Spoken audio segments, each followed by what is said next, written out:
Hey guys, I'm Justin with 702pros.com. I'm here with spousely.com, and I'm going to show you how to add a product category or a category to your product or service on spousely.com. Let's get started right now. Right now.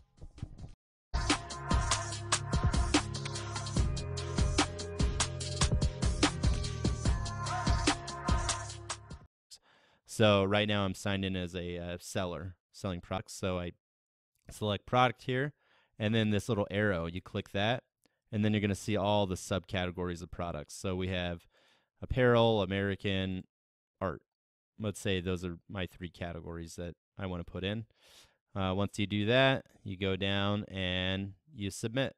And that's how you do a category on your product page on spousely.com. All right. Give me one second. This is Justin with 702pros.com. Always a pleasure, and thank you for watching. See you next time.